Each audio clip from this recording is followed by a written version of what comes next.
Ada seorang abid, ahli ibadah, zahid, orang yang zuhud, dunia tidak masuk ke dalam hatinya. Dia bernama Ibrahim bin Adham. Dia dokter penyakit hati yang merusak hati, riya, sum'ah, penyakit sombong, angkuh, takbur. Lalu datang seorang laki-laki menemui Ibrahim bin Adham radhiyallahu an, bertanya, "Wahai Tuan Ibrahim bin Adham, aku ini pelaku dosa, banyak sekali perbuatan dosa, dan aku ingin berhenti. Kira-kira apa yang kira-kira bisa membuat aku berhenti dari dosa ini?" Maka Ibrahim bin Adham menjawab, 5 bilang kau lakukan, insya Allah kau berhenti dari buat dosa. Apa itu? Yang pertama, kalau ada niat dalam hatimu ingin melakukan perbuatan maksiat, jangan makan rezeki yang diberikan Allah. Ini yang pertama. Setiap ada niat dalam hatimu ingin buat dosa, jangan makan rezeki yang diberikan Allah. Insya Allah kamu berhenti. Lama dia berpikir, paling lama tahan tidak makan tidak minum 2 hari. Setiap mau buat dosa, jangan makan rezeki yang diberikan Allah. Wah, jurus ampuh luar biasa dari seorang tabibul qalbi, obat penyembuh penyakit hati bernama Tuan Ibrahim bin Adham. Lalu apa lagi berikutnya? Jika engkau akan melakukan perbuatan dosa, jangan tinggal di negeri yang negeri itu milik Allah Subhanahu wa taala.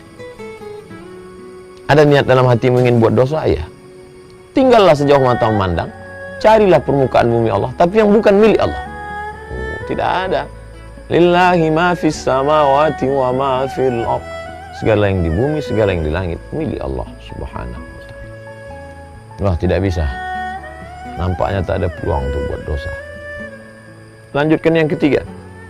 Jika ingin melakukan perbuatan dosa, cari tempat yang kira-kira di tempat itu engkau tidak dilihat oleh Allah Subhanahu wa taala. Ini lebih berat lagi.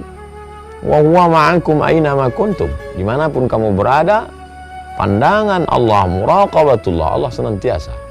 Jadi kalau terlintas di hatimu ingin buat dosa, carilah di atas bukit, di tepi gunung, di tengah danau, di atas batu yang hitam, di tengah malam yang kelam. Kau tetap akan dalam pandangan Allah. La tudrikul absar wa huwa yudrikul absar. Dia tidak dapat ditangkap oleh mata, tapi dia dapat menangkap, melihat semua yang ada, punya mata di atas muka bumi Allah Subhanahu wa taala.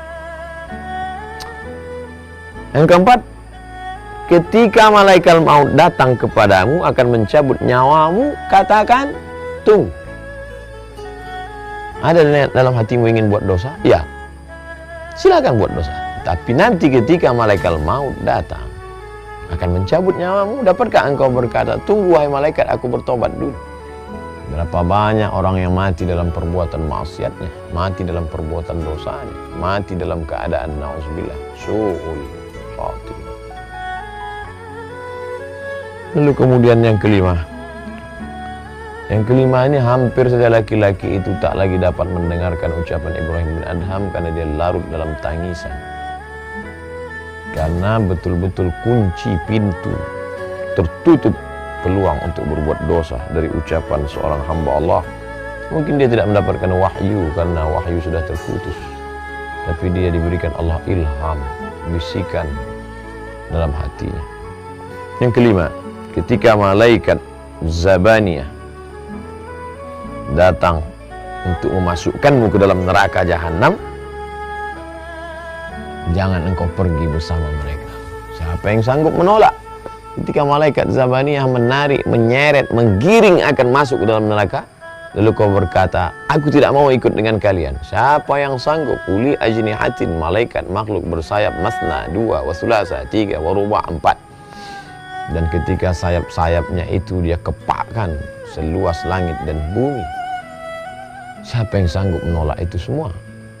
Oleh sebab itu dia pun tersungkur dalam keadaan meneteskan air mata, takut kepada Allah SWT. Tak ada peluang untuk berbuat dosa. Renungan yang amat sangat mendalam dari dialog seorang hamba Allah yang abid, ahli ibadah, yang zahid, yang suci, hatinya bersih, sehingga Allah ilhamkan ke dalam hati itu jawaban-jawaban pamungkas, sehingga tak ada peluang sama sekali. Apa pelajaran yang dapat kita ambil? Mungkin ayat-ayatnya ada, hadis-hadisnya ada, tapi untuk meramunya menjadi sebuah formula amat sangat sulit. Tapi begitu Allah bukakan hati seorang hamba, futuh, maka dapat dia menjawab dengan jawaban yang datang dari ilham yang dibisikkan oleh para malaikat, yang diberikan Allah Subhanahu wa ta'ala, sehingga kalimat yang datang dari hati itu masuk juga ke hati. Adapun yang dari mulut tak sampai ke telinga, jangankan masuk ke dalam relung hati yang paling dalam. Oleh sebab itu marilah kita merenung sejenak. Masih sanggupkah kita berbuat dosa padahal kita makan dari karunia Allah? Masih sanggupkah kita berbuat maksiat padahal yang kita injak bumi Allah? Masih sanggupkah kita melawan perintah Allah padahal negeri yang kita diami ini adalah semuanya kuasa Allah? Masih sanggupkah kita berkata, aku mau taubat tapi besoklah, padahal kalau mau malaikat maut mencabut nyawa kita hari ini, kita juga mati. Berapa banyak orang yang mati dalam keadaan tertawa, mati dalam keadaan menonton TV, mati dalam keadaan tidur sehingga tidak terbangun lagi. Masih sanggupkah kita berkata, aku berbuat dosa tapi nantilah, padahal saat itu malaikat sudah lama mengintai kita. Oleh sebab itu merenung sejenak dari kisah orang-orang soleh. Fa'tabiru ya ulil absar, ambil pelajaran wahai orang-orang yang punya hati dan pikiran. Mudah-mudahan bermanfaat. Terima kasih. Assalamualaikum warahmatullahi wabarakatuh.